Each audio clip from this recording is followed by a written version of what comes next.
ಪ್ರೀತಿಯ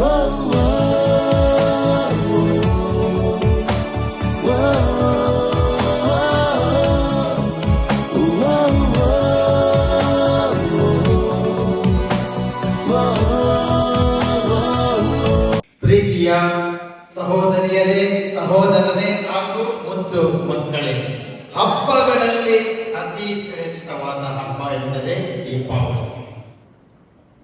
ದೀಪಾವಳಿ ಹಬ್ಬ ಆಚರಣೆ ಮಾಡುವಾಗ ಧರ್ಮ, ಜಾತಿ, ನಂಬಿಕೆ, ಶ್ರದ್ಧೆ, ಭಕ್ತಿ, ದೇವರು ಈ ವಿಷಯ ಉದ್ಭವಿಸುವುದೇ ಇಲ್ಲ. ಯಾಕೆ ಗೊತ್ತಾ?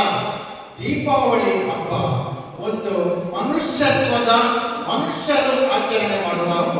ಅದಕ್ಕಾಗಿ ದೀಪಾವಳಿ ಹಬ್ಬ ನಮಗೆ ದೈನಂದಿನ ಜೀವನದಲ್ಲಿ ಇದೊಂದು ಮಾತು ನೆನಪಿನಲ್ಲಿಡಲು ಯಾವಾಗಲೂ ಒಂದು ಎಚ್ಚರಿಕೆಯ ಸಂದೇಶವನ್ನು ಕೊಡುತ್ತದೆ.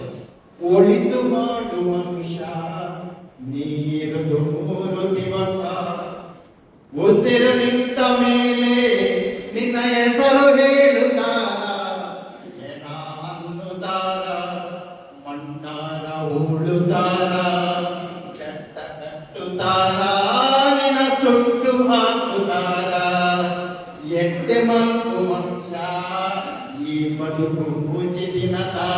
ಇದು ದೀಪಾವಳಿ. ಅದಕ್ಕಾಗಿ ದೀಪಾವಳಿ ಹಬ್ಬ ದಿನನಿತ್ಯ ನಾವು ನಮ್ಮ ಜೀವನದಲ್ಲಿ ಹೊಸತನದ ಅನುಭವ ಮಾಡುವ ಹಬ್ಬ. ಇದು ಕೇವಲ 5 ದಿನದ ಆಚರಣೆಯಲ್ಲಿ ಮುಗಿಯುವುದಿಲ್ಲ. 5 ದಿನ ವಾರ್ಷಿಕ ಆಚರಣೆ ದೈನಂದಿನ ಜೀವನದಲ್ಲಿ ನಿನ್ನ ಅಂತರಂಗದಲ್ಲಿ ಅಂದರೆ ದೀಪವನ್ನು ಬೆಳಗಿಸಿಡು. ನಿನ್ನ ಹೊರಗೆ ಅಲ್ಲ, ಅದು 5 ದಿನದ ಆಚರಣೆ. ನಿನ್ನೊಳಗೆ ದೀಪವನ್ನು ಬೆಳಗಿಸಿಡು. ನಿನ್ನೊಳಗೆ ಪ್ರತಿದಿನ ದಿನನಿತ್ಯ ಈ ನಿನ್ನ ಜೀವನದ ಒಳಗೆ, ನಿನ್ನ ಶರೀರದ ಒಳಗೆ ನಿನ್ನ ದೀಪವು, ಜೀವನದ ದೀಪವು ಉರಿಯುತ್ತಾ ಇರಬೇಕು. ಯಾಕೆ ಗೊತ್ತಾ? ದೀಪಾವಳಿ ಹಬ್ಬ ನೀನು ಯಾರು ಎಂದು ಕೇಳಿದ್ರೆ ನಾವು ಎಂತ ಹೇಳುದು? ನಿಮ್ಮ ಹೆಸರು ಹೇಳ್ತೇವೆ. ಕೆಲವರು ನಿಮ್ಮ ಹೆಸರು ಸಾಕಾಗದಿದ್ದಕ್ಕೆ ನಿಮ್ಮ ಅಪ್ಪ ಅಮ್ಮನ ಹೆಸರು, ಕುಟುಂಬದ ಹೆಸರು, ಇನ್ನು ಕೆಲವರು ಮಹಾ ಬುದ್ಧಿವಂತರು, ಎಷ್ಟು ಅವರ ಗ್ರೇಡ್ ಶಿಕ್ಷಣ ಎಷ್ಟು ಪಡೆದಿದ್ದಾರೆ, ಡಿಗ್ರಿ ಅದೆಲ್ಲ ಹೇಳ್ತಾರೆ.